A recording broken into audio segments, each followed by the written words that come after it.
이게 14장 말씀도 그 세상 이방인들에게 하신 말씀이 아니잖아요. 믿는 자들에게 하신 말씀이지. 근데 그 야고보서도 그 두 마음을 품은 자들이라고 그랬거든요. 우리가 하나님을 섬긴다고 하지만 이들은 하나님을 섬긴다고 하지만 하나님의 백성이라고 입으로는 하지만 사실은 그 마음에서는 우상 숭배를 더 많이 하죠. 예, 아까 형제님도 이사야 54장을 읽으셨는데 이게 55장 1절에서 몇 절만 볼게요.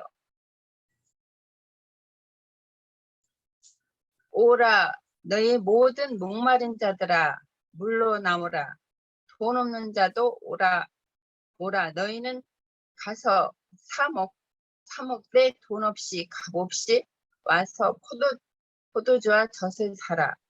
너희가 어찌하여 양식 아닌 것을 위하여 은을 달아주며 배부르지 하지 못할 것을 위하여 수고하느냐. 내게 듣고 들을지어다. 그리하면 너희가 좋은 것을 먹을 것이며 너희 자신들이 기름진 것으로 즐거움을 얻으리라. 너는 귀를 기울이고 내게 나와 들으라.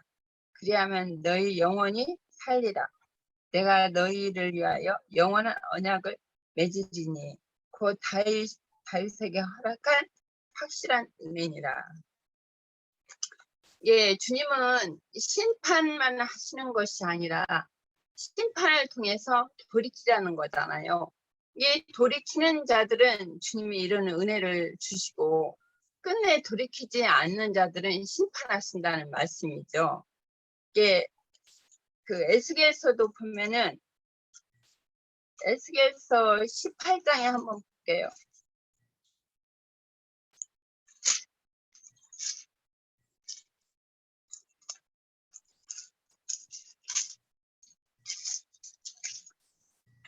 (18장 30절) 주 여호와의 말씀이라. 이스라엘 족속아 내가 너희 각 사람의 행한 대로 심판할지라. 너희는 돌이켜 회개하고 모든 죄에서 떠날지어다. 그리한즉 그것을 너희에게 죄악의 걸림돌이 되지 아니하리라. 너희는 너희가 범한 모든 죄악을 버리고 마음과 영을 새롭게 할지어다.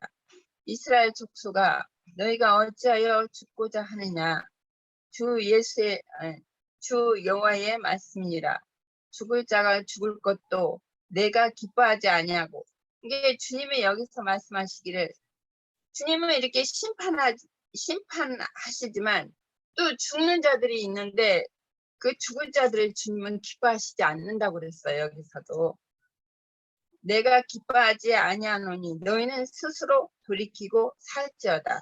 이게 돌이키면은 여기 말씀에도 돌이키면서 한다고 그렇게 말씀하셨잖아요.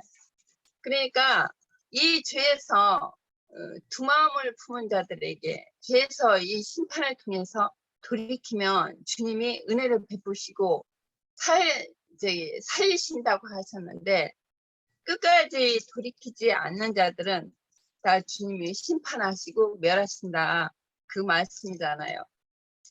그리고 뭐 아까 노아 그 다니엘 욥이 나왔는데 노아도 창세기 보면은 당세의 의인이고 완전한 자라고 했고 욥도 보면은 욥의 1장 1절에 보면은 온전한 자 이렇게 흠이 없다고 이렇게 주님 말씀하셨는데 욥은 끝까지 인내를 주님이 진 게 인내의 말씀을 끝까지 지켰기 때문에 이제 나중에 하늘의 복을 받고 이제 구원을 받았죠. 그리고 다니엘도 여전히 포로 생활 가운데서 우스갯소리로 전에 어떤 사람이 예배당 나가는 사람이 있었는데 나보고 길에서 만났는데 그 말을 하더라고요. 자기는 그 예배당 가서 이게 성전이라고 하죠. 그들은 예배당을 성전이라고 하는데 거기 가서 기도를 해야 기도빨이 받는데요. 이게 그래서 꼭 거기 가서 건물에 가서 기도를 해야 기도빨이 받냐 그랬더니 아니 기도는 마음에서 심령에서 진실하게 참되게 해야 된다고 말씀하셨는데 그랬더니 아니요 다니엘을 보래요. 다니엘이 항상 그 3번씩 성전문을 열고 예루살렘의 성전을 향해서 기도했다.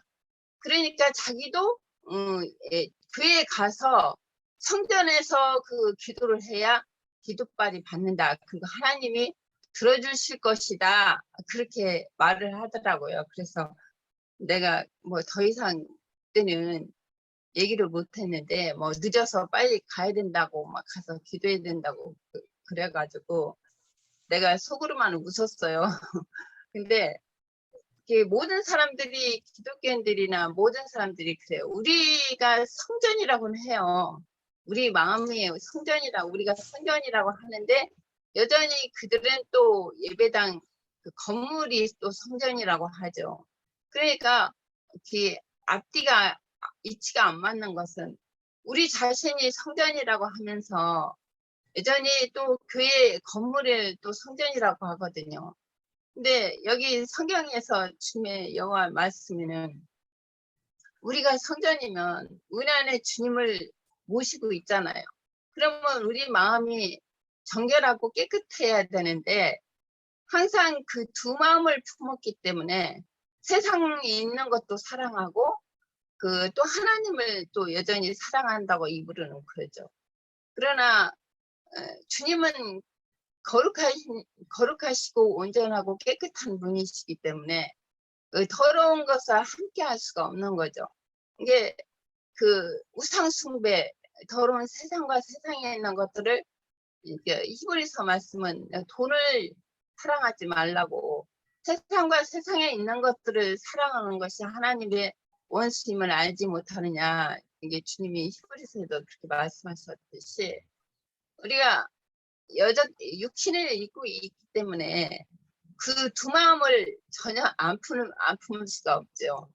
나 우리가 지금 구원을 향해서 지금 달려가고 있지만 여전히 옛사람이 우리 속에 존재하고 있기 때문에 그 생명의 분량만큼 우상 숭배를 더 하느냐 덜 하느냐에게 달린 것 같아요. 이게 생명이 그만큼 성숙하면은 그 옛사람의 성분이 적을 것이고 그리스의 성분이 장성한 자가 되면 그리스의 성분이 더 많을 것이고 그러나 우리가 그 몸을 끝까지 이 육신의 몸을 벗는 날까지는 누구나 장담할 수가 없다는 거죠. 옛사람이 조금이라도 남아있으면은 그걸로 인해서 사람이 높아질 수가 있고 교만해질 수가 있고 그걸로 넘어질 수가 있거든요. 근데 주님이 언젠가 옛날에 오래전에 그 말씀하신 게 있는데 그 옛사람이 조금이라도 남아있으면 누구나 다 장담할 수가 없다. 교만할 수도 없고 자기가 다 섰다고 자부할 수도 없다.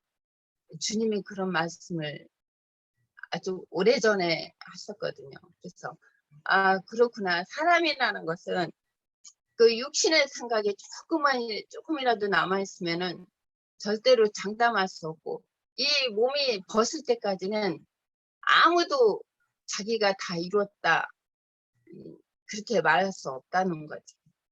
네, 여기까지 할게요.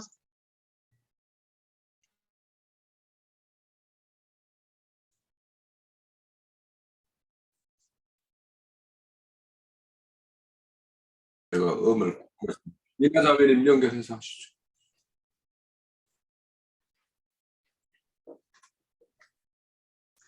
네, 저는 이 14장의 말씀의 내용이 먼저 장로 두 사람이 내 앞에 앉으니 하고 이렇게 시작이 됐어요. 그러나 이제 그 사람들은 죄악의 걸림돌을 앞에 둔 사람들이죠. 그러면 죄악의 걸림돌이라는 것이 무언가 하고 우리가 좀 볼 것 같으면은 은혜이신 하나님의 어떠하심은 몰라라 하고 율례와 규례 같은 것도 물론 어기거니와 그런 것도 상관하지도 않고 우상을 섬기면서 자기 나름대로의 신을 섬기는 그러한 마음을 가진 자들이 마음을 가진 사람들이 그게 걸려 넘어지는 그 심령인 거잖아요. 그렇기 때문에 그러한 사람이 죄악의 걸림돌을 가지고 있는 사람이다 하는 것으로서 여기서 두 장로로서 대표로 이렇게 지금 말이 시작이 되는 걸로 알아져요. 그러나 하나님께서는 에스겔 보고 그러니까 에스겔 선지자한테 와서 그 사람한테 무엇을 물어서 하나님의 어떠함을 듣고 싶은 저기로 해서 에스겔 앞에 왔겠지요. 그러나 하나님은 그 사람들에 대해서는 전혀 내가 용납을 하지 않겠다 하고 이렇게 말씀을 하세요. 그러면서 에스겔에게 말을 하기를 이스라엘 족속들에게 우상을 섬기는 것을 다 멈추라는 그러한 내용의 말씀을 하세요. 우상의 수요대로 보응을 하겠다 하시면서 그러면서 또 이렇게 좀 내려가다 보면은 이스라엘 족속과 이스라엘 가운데 거류하는 외국인들도 다 포함을 해서 걸려 넘어지는 돌을 죄악의 그 걸림돌을 가지고 있는 사람은 선지자를 찾아가서 무엇을 알고자 할지라도 하나님께서는 그 선지자에게 거짓 영을 부어주셔 갖고 하나님의 뜻을 전달할 수 없게끔 그렇게 일을 하시겠다고 말씀을 하세요. 그렇기 때문에 진실되지 않은 사람은 결단코 하나님께서의 어떠함을 계시를 볼 수 없고 들을 수도 없다 하는 것을 우리가 볼 수 있는 것 같아요. 그랬기 때문에 그렇게 하고 하는 것은 하나님께서 아까 홍 형님도 이야기를 하셨듯이 다시는 이스라엘 백성들이 우상을 섬기고 하는 일을 다 중단을 하고 다 거기서 벗어나서 오직 하나님의 백성으로서 살 수 있는 그러한 족속들로 만드시기 위해서 그러는 것이다 하는 하나님의 의도가 거기에 또 표현이 되고 있어요. 그리고 이제 그 다음 단락에 또 들어갈 것 같으면은 노아나 다니엘과 욥을 예를 들어서 저기를 하는데 아까 애자 자매님도 얘기를 했듯이 노아는 당대의 의인이고 완전한 자고 하나님과 동행하는 사람이라 그렇게 인정을 받았고 다니엘도 크게 하나님으로부터의 은총을 받은 자다 하는 것으로 우리가 알고 있고 욥은 또 여전히 온전하고 정직하여 하나님을 경외하며 악에서 떠난 자다 하고 이렇게 성경에서 다 묘사가 돼 있어요. 그렇기 때문에 공통점은 다 하나님 앞에서 의롭다 하는 자들로 표준이 되는 거죠. 그랬는데 여기에서 이제 어떠한 심판을 하시냐 하면 하나님께서 기근과 사나운 짐승과 칼과 전염병 그것이 하나님께서 주로 심판을 하시는 방법이신데 거기에 각각 노아와 다니엘과 욥을 견주어서 저기를 하면서 그러한 상황이라 할지라도 자신들 외에는 다른 사람 다 구원을 받을 수가 없다 하는 것으로 다 비유를 하셨어요. 그거는 결국은 본인 스스로들이 다 그 진실된 마음으로 하나님 앞에 율례와 규례를 따르는 그러한 자일 것 같으면 구원을 얻는 거지 그들이 거기에 있다 하고 어떠한 저기를 한다고 해도 구원을 받을 수 없다 하는 것을 하나님께서 지금 교훈을 하고 계시는 걸로 봐져요. 그랬기 때문에 그 뒤에 가서 21절에 보면은 주 여호와께서 이같이 이르시되 내가 나의 4가지 중한 벌 곧 칼과 기근과 사나운 짐승과 전염병을 예루살렘에 함께 내려 사람과 짐승을 그 중에서 끊으리니 그 해가 더욱 심하지 아니하겠느냐. 그러니까 그렇게 해서 각각 하나님께서 심판하시는 그 방법을 각각 예를 들어서 그 앞서서 비유를 하시면서 이제 교훈을 지금 하시는 거죠. 그러나 이제 그 뒤에 바로 이어서 무엇이 나오냐 하면은 그러나 22절에 보면은 그 가운데 피하는 자가 남아있어 끌려 나오리니 곧 자녀들이라 하고 말씀을 하세요. 그러면은 피하는 자가 남아있어 하는 것은 남는 자거든요. 말하자면은 마음이 가난하고 하나님의 율례와 규례를 지키는 하나님께 순종하고 따르는 하나님께 순종하는 그 삶을 사는 그러한 자들이라 생각이 되어져요. 그래서 그들이 너희에게로 나오리니 너희가 그 행동과 소행을 보면 내가 예루살렘에 내린 재앙 곧 그 내릴 모든 일에 대해 너희가 위로를 받을 것이라. 그러니까는 거기에서 남아 있어서 나오는 자들을 볼 것 같으면 그 사람들의 어떠함을 볼 것 같으면 왜 하나님께서 심판을 했고 그로 인해서 이렇게 해야지만 우리가 해야 할 우리가 가야 할 길이다 하는 본이 되는 거죠. 그 사람들이 그 남아있는 사람들이 그들로 인해서 하나님의 생명이 이어지는 거죠. 연결돼서 이제 살아남아서 이어지는 그러한 역할을 하는 사람들이라 생각이 되어져요. 그랬기 때문에 23절 그래서 너희가 거기에서 위로를 받을 것이라 하는 것이 이제 하나님께 그렇게 해서 교훈을 하시고 그렇게 해서 보여주시고 한 것을 통해서 마음을 돌이켜서 하나님께로 돌아서게 하고 싶은 것이 하나님의 마음이고 또 그것을 지금 여기서 가르치고자 하는 하나님의 교훈이라고 생각이 되어져요.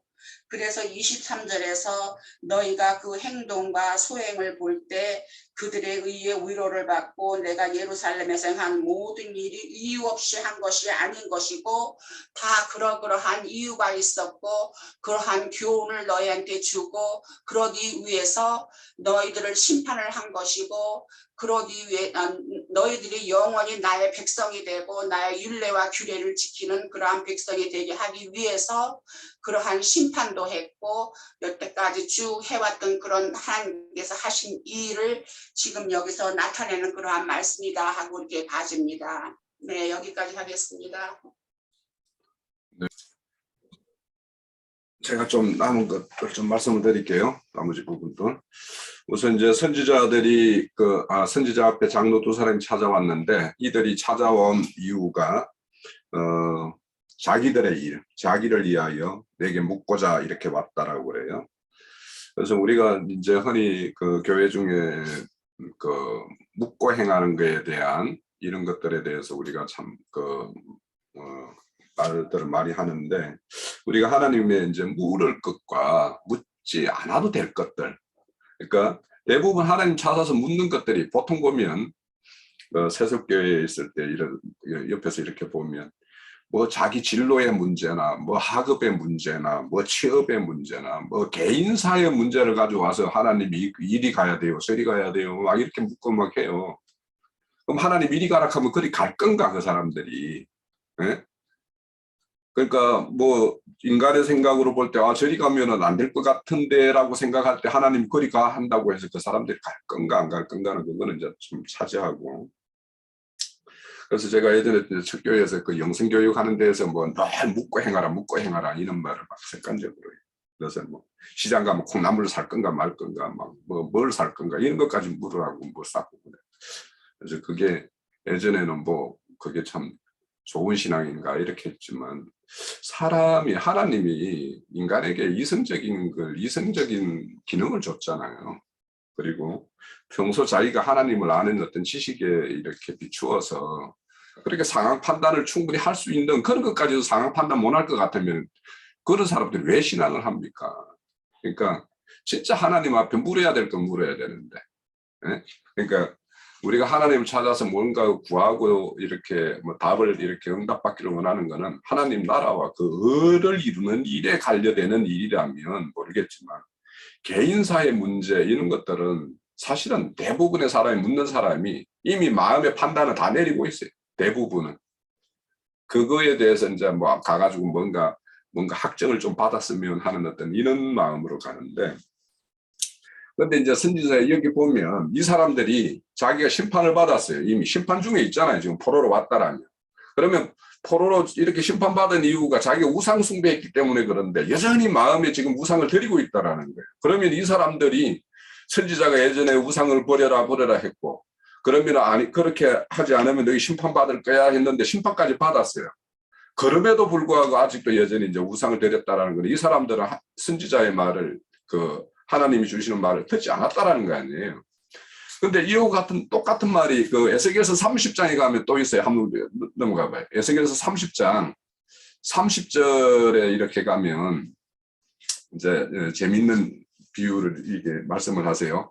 인자야, 내 민족이 단곁에와 집문에서 너에 대해서 말하여 각각 그 형제들과 더불어 말하여 이르기를, 자 가서 여호와께로부터 무슨 말이 나오는지 들어보자 하고 백성이 모이는 것 같이 내게 나오며 내 백성처럼 내 앞에 앉아서 내 말을 들으나 그들은 행하지 아니하니 이는 입으로는 사랑을 나타내어도 마음으로는 이익을 따릅니다. 그러니까 하나님의 말씀을 듣는데 결국에는 자기 이익을 따라서 판단하고 그냥 그렇게 행한다라는 거예요. 그 대부분의 사람들이 그래요. 그러니까 입시 문제, 뭐 어떤 진로 문제 이런 것들은 마음에는 이미 어딘가로 치우쳐 있어 정말 대부분은. 근데 이런 말씀이 이사야 선지자도 그래요. 이 민족이 패역한 민족인데 하나님의 법에 대해서 듣기를 원하지 않는다. 그렇게 이야기하고 또 에레미야 선지자 어디 가면은 선견자야 너는 선견하지 마라. 오히려 거짓을 나에게 나타내라. 막 이렇게까지 심하게 말을 하는 어떤 그런 선지자를 조롱하는 말도 있죠. 그래서 이처럼 여기 장로들이 선지자를 찾아온 것은 정말 하나님 말씀을 듣고 말씀대로 이렇게 따를 것인가, 그러기 위해서 여기 나왔는가. 이 말씀은 우리에게도 그대로 적용돼요. 지금 이 시간에 우리가 나누는 이 이야기가 에스겔서 14장 가지고 우리가 무슨 말인가, 거기에 무슨 말이 담겨 있는 거 한번 보자 이렇게 온 사람들이 있을 수도 있는 거죠. 그런데 여기에 담겨 있는 말들이 정말 우리에게 바로 적용이 안 되면 지금 이렇게 책망하는 말과 똑같은 금방 에스겔 30장의 말처럼 무슨 말이 나오는가 한번 들어보자 하고, 그런데 그들의 그 마음의 이익에 따라서 그냥 행한다라는 거예요.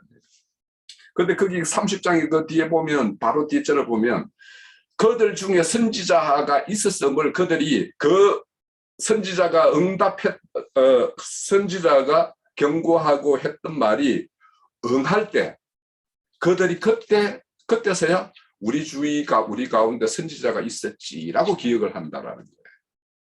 그러니까 하나님은 반드시 그들에게 경고한 말씀을 성취시켜서 그들 중에 선지자가 있었다라는 거. 우리 앞상 에스겔서 앞에도 그들 중에 선지자를 두기 위해서 에스겔 선지자를 세웠다라는 거 아니에요?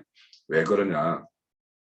심판받을 때 저희들이 행하는 행실이 하나님에게 불의할 때 그 불의를 지적하고 그들에게 돌이키게 하는 그런 겉면의 말씀 없이 이렇게 심판을 하면 언제 그런 말씀을 우리한테 주셨는데요? 항변한다라는 거예요. 그러니까 하나님은 그런 것을 미연에 방지하기 위해서 선지자를 이렇게 세워서 이렇게 하시는 것인데, 그런데 이제 보통 사람들이 자기 책망의 말을 듣기를 좋아하는 사람은 아무도 없어요. 저도 뭐 싫어요. 그런데 이제 그게 저는 이제 항상 그래요. 그런 어떤 면전에서 이렇게 하면 이렇게 뿔뚝 성질이 있어서 그런지 뭔가 이렇게 푹 이렇게 반응이 보이는데, 그리고 혼자 있을 때 왜 저런 이야기를 하셨지 뭐지 이렇게 해서 좀 생각을 해요. 그렇게 해서 이제 좀 정리하고 그러는데, 우리 그 세례 요한이 그 헤롯 안디바스에게 왜 네가 너희 형 빌립의 아내인 헤로디아와 네가 왜 또 다시 이렇게 재혼을 했냐 책망을 하니까 그 헤롯 안디바스가 그 말을 달갑게 이렇게 딱 이렇게 이야기를 해요. 그러니까 결국에는 그 헤롯 안디바스가 세례 요한이 해주는 이야기가 그게 달갑게 여겼기 때문에 결국에는 죽였잖아요. 예수님도 매우 마찬가지예요. 예수님이 이 땅에 오셔가지고 유대 종교 지도자들에게 그들이 듣고 싶은 말을 해줬으면 왜 죽여요? 안 죽였지. 그런데 하는 말마다 달갑게 여기 들리는 소리만 하는 거니까 결국에는 죽였죠. 자, 우리가 이런 것처럼 참 그 말씀을 듣고 그것에 대해서 우리가 마음으로 수용한다라는 것은 참 사실 그렇게 간단한 문제는 아니에요. 그래서 우리가 여기 보면 너희들이 이제 선지자들이 결국 선지자를 통해서 하나님으로부터 듣고 가야 되는 말은 뭐냐면 6절이에요. 6절. 14장 6절에 보면 마음을 돌이켜 우상을 떠나고 얼굴을 돌려 모든 가증한 것에 떠나라. 이 말이 사실은 이제 이 두 장로들이 듣고 가야 될 말들이거든요. 그러면 이제 실질적으로 이들이 이제 이렇게 떠난다라면 선지자의 어떤 그런 말을 듣고 떠난다라면 이제 아까 말씀대로 뒤에 그 22절에 그 남은 자, 그런 자들이 되어서 이렇게 목숨을 부지하고 그들에게는 또 새로운 소망을 가질 수가 있는 것인데, 그런데 이제 대부분 지금까지 이제 이런 어떤 그 우상이라고 하는 것들, 자기들이 이제 이게 우상이라고 생각을 하면서 우상을 섬기는 자가 별로 없어요. 그게 대부분은 이게 우상인지 아닌지 별 어떤 그 감각 없이 행했던 이런 것들이 나중에는 아 이게 우상이었네 이렇게 발견될 때 그걸로부터 이제 돌이키는 거 아니겠어요? 그런데 이제 우리 흔히 이제 그 죄 있는 곳에 은혜가 넘친다 이런 말을 하죠. 그러면 이 죄가 있으면 은혜가 넘친다라는 말은 결국에는 하나님 말씀 앞에 아니면 하나님의 어떤 보낸 사람들로 인해서 자기 안에 내가 죄로 여기지 않았던 것, 우상으로 여기지 않았던 것, 이런 것들이 가만히 듣고 보니까 이게 우상이었네라고 이렇게 고백이 되어지고 그걸로부터 이제 어떤 회개하는 마음이 있을 때 거기에 은혜가 그때 말할 때 죄가 있는 곳에 은혜가 넘친다라는 것이지, 뭐 죄를 지었는데 그게 죄가 죄인지 뭔지도 모르는 자에게 하나님 은혜를 넘겨줄 수는 없는 거예요. 그러니까 우리가 이제 이렇게 말씀을 추구하고 이렇게 하는 거는 하나님의 어떤 뜻을 우리가 폭넓게 깊이를 더하면 할수록 예전에는 이게 별 뭐 문제의식을 가지지 않았었는데 우리가 이런 말씀을 듣다 보니까 이게 하나님에게 불의한 일이구나. 이런 것들을 우리가 지금 계속 발견되잖아요. 우리가 예전에 교회에 있을 때는 그게 아무런 문제가 없었던 일이고 그거 참 잘하는 어떤 행실이었는데 여기 와서 이렇게 듣다 보니까 그게 불의한 행위였고 하나님이 미워할 짓을 그때 했구나 이렇게 고백되니까 그 짓을 우리가 그만두고 하는 거 아닙니까? 그런 것 같아요. 그래서 이런 심판이라는 것은 결국에는 그들이 무감각했던 것들, 그러니까 아무 비판의식 없이 이렇게 행했던 것들, 이런 어떤 사건과 환경 이런 것들을 통해서 확 뒤엎어버리는 거죠. 사실은 뒤엎어서 그들이 다시 생각하게 되고 다시 점검하게 되고 이렇게 하기 위해서 사실은 심판을 행하는 것이고 환경과 사건을 그 대상자에게 이렇게 부여하는 것인데, 그래서 그거는 잘못된 것을 바르게 하거나 두 가지예요. 뭔가 잘못된 게 있어서 그걸 바르기 위해서 하는 거 하나, 아니면 그 어떤 정체되어 있는 어떤 생명세계에 생명이라는 걸 계속 자라고 진보해야 되는데 딱 정체되어 있으면 그 정체에서 탈피시키기 위해서는 그걸 또 환경을 뒤엎어버려야 되거든요. 그래서 오히려 그 사람의 어떤 생명을 높은 차원으로 끌어올리기 위해서 그 대표적인 게 욥이에요. 욥 같은 경우에 그런 어떤 욥이 하나님을 알고 하나님을 섬기는 어떤 그 수준에서는 스스로 뭐 어렵다 할 수 있고 그렇게 하나님을 경외하는 마음이 있었지만 그 욥이 아는 하나님은 너무 협소하고 지금 자기의 어떤 가지고 있는 그 소유를 지키는데 그냥 한정되어 있는 어떤 그런 신앙이었기 때문에 거기에서 탈피시켜서 하나님의 어떤 높은 차원으로 이렇게 이끌기 위한 것이다라는 거예요.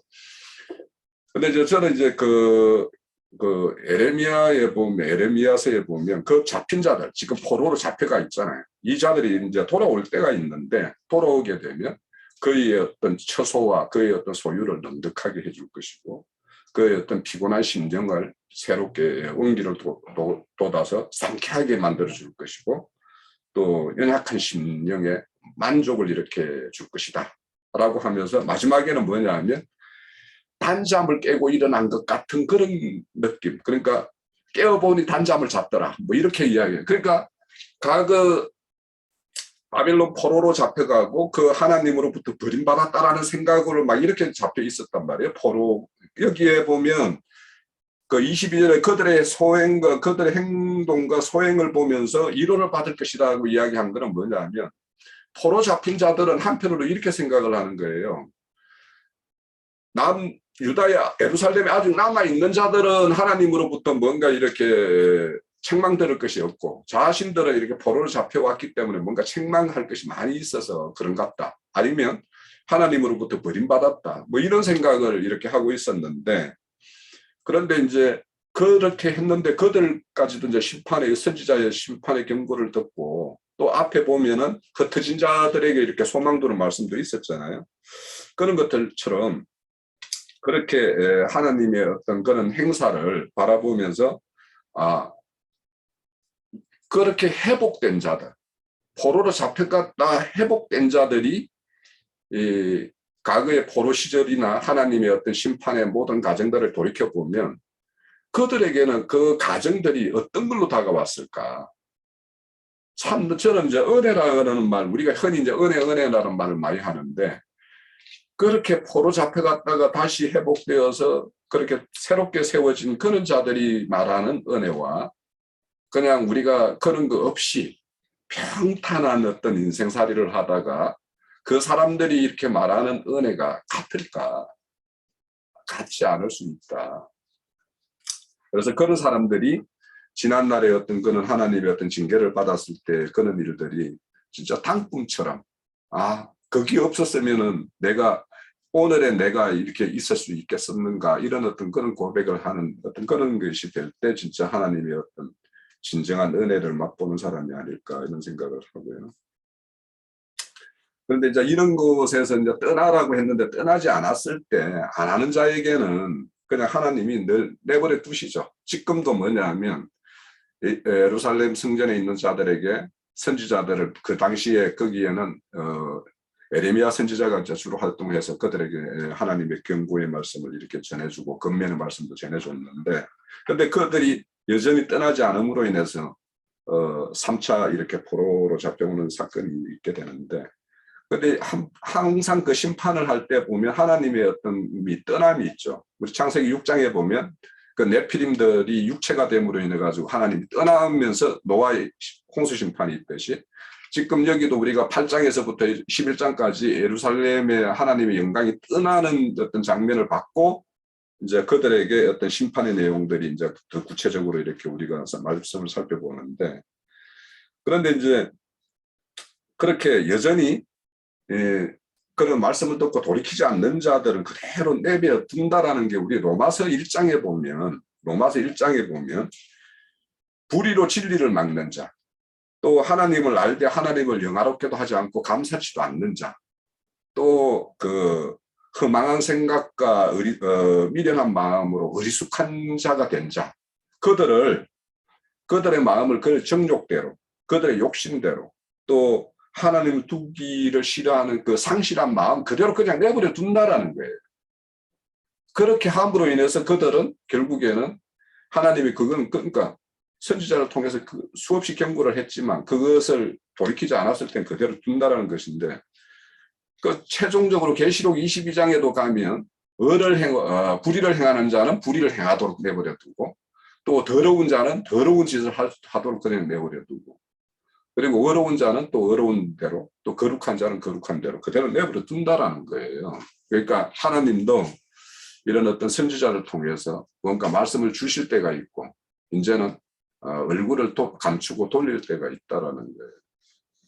그래서 항상 이런 어떤 이 시대 우리가 지금 살아가는 이 시대가 단시대를 종결하는 어떤 추수기라고 한다라면 하나님께서는 이제 그대로 두시는 거예요. 사실은. 그래서 알곡과 가라지를 각각 알곡을 추수는 알곡 추수대로 가라지는 가라지 추수대로 그래서 종결기에는 불의한 영들 거짓 영들이 활동할 수 있도록 그냥 하나님께서 허락하신다라는 것인데 그런데 그 우리가 잘 알고 있는 그 11개 아합왕을 이렇게 죽일 때 보면 그 라봇의 포도원을 이렇게 빼앗는 과정에서 거짓 정의를 세워서 이렇게 그 라봇을 모함해서 이제 죽게 만들잖아요. 그때 그러면 이제 하나님께서 이제 야곱을 징벌을 해야 될 것인데 저걸 어떻게 할까 이렇게 해서 이제 그 하늘에서 뭔가 이 회의를 하는 듯한 모습을 보여요. 그때 한 영이 내가 가서 내가 거짓 영이 되어서 왕의 모든 선지자. 자, 북이스라엘은 다 뭡니까? 그 제단이 당과 베델의 그 거짓 금송아지를 세우는 그 거짓 제사장을 다 세워두고 있었죠. 그리고 거짓 선지자들이 활동하고. 그래서 그 선지자들에게 거짓 영을 다 선지자들마다 입에다가 거짓 영을 줘서 속여서 죽이겠다라고 이렇게 합니다. 그것처럼 시대 말이 되면 이렇게 거짓 영들이 활동을 할 수 있도록 이렇게 해요. 그러면 이것을 오늘날 우리 이 시대에 적용을 한다면 거짓 영은 하나님의 말씀을 가졌다라고 하고 하나님 말씀을 선포하는 자들 입을 통해서 거짓 영을 역사하게 하지 그냥 조용히 있는 사람들을 통해서 그 거짓 영을 역사시키지 않아요. 그러면 오늘날 우리가 이렇게 믿음 생활하는 가운데서 일반 교회의 어떤 목회자들 이런 사람들의 입이 거짓 영의 역사가 일어날 수 있는 것이지 그냥 거기에 있는 뭐 평신도들 이런 사람들 입술을 그 해본들 다발로 묶어야 되는데 다발로 묶으려면 큰 자의 입을 통해서 이 나팔을 불게 거짓 나팔을 불어야지 그렇지 않겠어요? 그래서 우리가 그런 것도 이 시대에 그런 경계를 좀 삼아야 되겠고 이제 마지막으로 노아와 욥과 다니엘에 대해서 좀 말씀드리고 제 이야기를 좀 마칠게요. 여기에서 이 노아와 다니엘, 욥에 대한 어떤 말씀이 4번이나 반복이 돼요. 그러니까 굉장히 중요하다라는 거죠. 선지자가 전하고 싶은 뜻이 이제 있다라는 것인데, 그러니까 이 세 사람이 아무리 그곳에 심판할 곳에 있다 하더라도 심판을 피하지 못한다라는 거예요. 그러니까 여기는 예루살렘 그 성읍을 심판하는 것은 그냥 단체적인 심판이죠. 그러니까 단체적인 심판이에요. 그래서 심판은 개별적인 거는 징벌이 하나님의 자녀를 이렇게 개별적으로 하는 것은 이렇게 징계고 이렇게 그런 것이지 심판은 아니단 말이에요. 그런데 하나님이 떼거리로 그냥 한꺼번에 이렇게 심판하실 때가 있는데 지금 그 심판이 집행되는 것을 지금 경고하고 있어요. 그러니까 선지자들이 대부분은 뭐냐면 단체적인 나라나 민족에 대한 어떤 심판을 경고하는 것이 대부분이에요.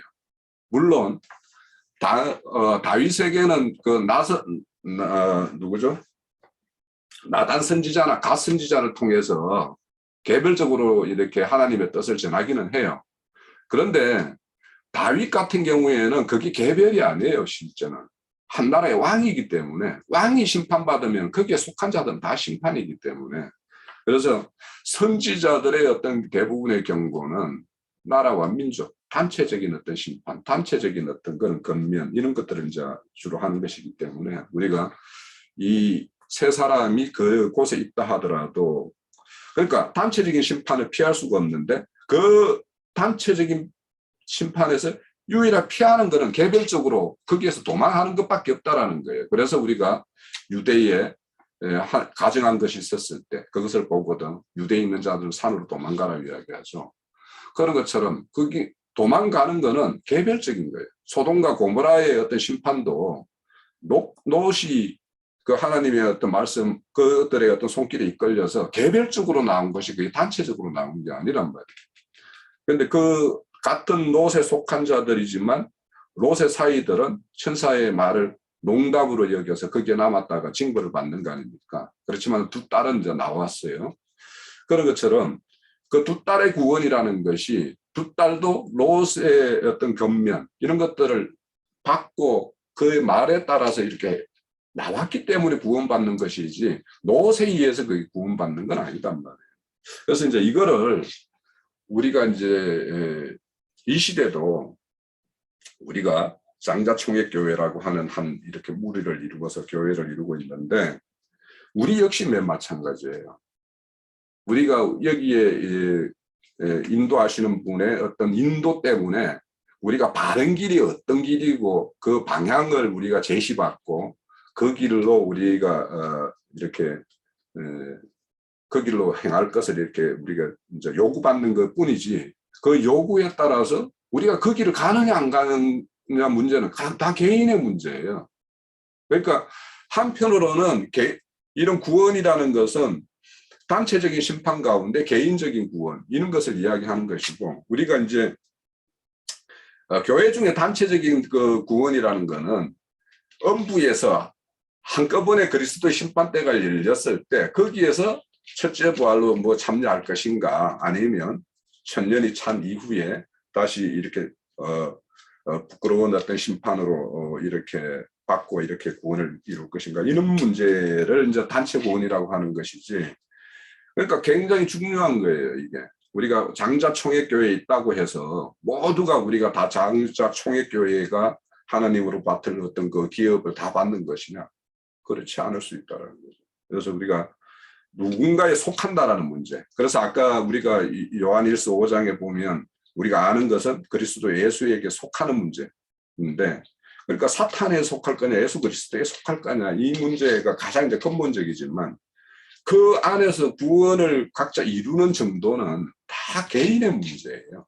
그러니까 선거에 대한 것을 우리에게 이 노아와 욥과 다니엘을 통해서 우리가 말씀을 주시는 것인데, 이 세 사람이 이렇게 등용시켜서 말하는 것은 아까도 이제 제 서두에서 말씀드렸듯이 이 세 사람은 심판의 환난이나 시험의 환난을 당한 자들이에요.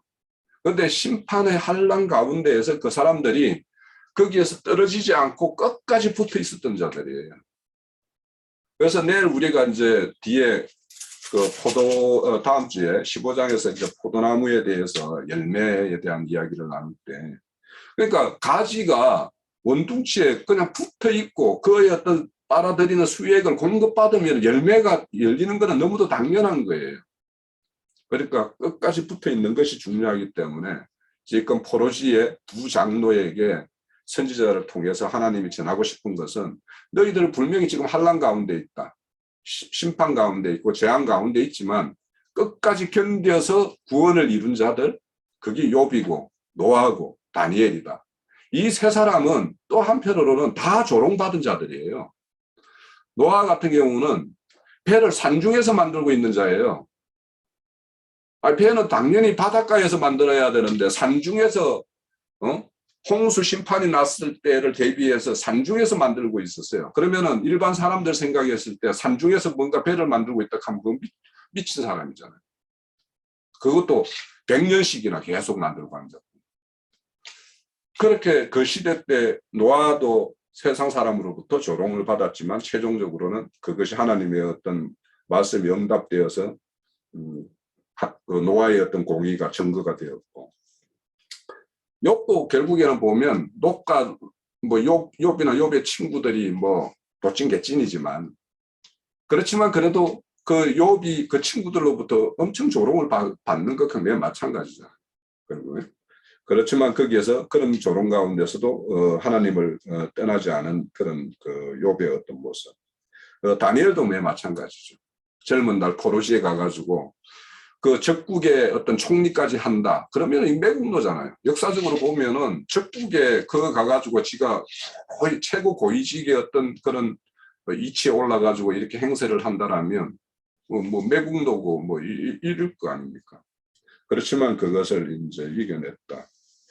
그래서 우리가 이런 그 환난 가운데 이렇게 이기는 거, 이런 문제에 대해서도 우리가 좀 생각을 해봐야 되고, 그래서 이런 어떤 심판, 그러니까 욥이나 노아나 이런 사람들이 심판을 받는 거는 결국에는 흔들리는 것들이에요. 뭔가 하나님으로 볼 때 흔들리는 거, 변동되는 거, 요동하는 요소가 있는 거예요. 그런데 그 심판을 통해서 그런 요소들을 다 떨어내고 이제는 변동치 않는 완전히 굳건하게 세워지는 그런 어떤 믿음의 어떤 승리자로 이렇게 세워진 어떤 본이기 때문에 우리에게 이렇게 보여준다. 그래서 이 세 사람을 들어서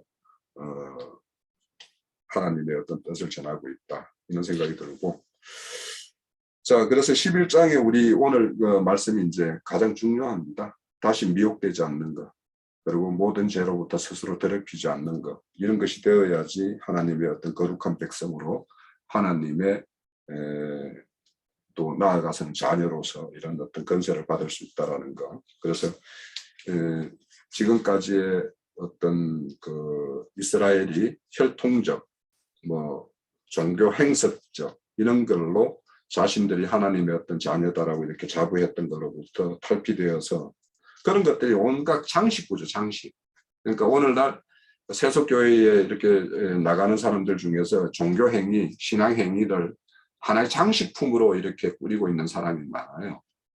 그래서 우리 이사야서 읽을 때 보면 3장에 보면 시온의 딸들이 뭐 온갖 팔찌, 뭐 고리, 뭐 막 이런 거 얼굴 가리는 뭐 이런 거 이런 어떤 장식을 하는 것들을 다 하나님이 다 그것을 제하여서 하체를 다 드러낼 것이다라고 이야기를 해요. 그들의 어떤 하체를 드러낸다는 것은 그들의 어떤 생명의 실상들을 다 드러내서 수치를 당하게 하고, 그래서 그 수치 가운데에서 이기는 것이 이제 제일 중요하죠. 사실은 우리가 신앙하면서 이런 어떤 그 수치를 당하거나 또 자기가 부인할 수밖에 없는 그런 현장에서 우리가 하나님을 떠나지 않고 끝까지 붙어 있는다라면 그것이 믿음의 어떤 승리의 어떤 결과물이 아닐까, 그런 생각을 해봅니다.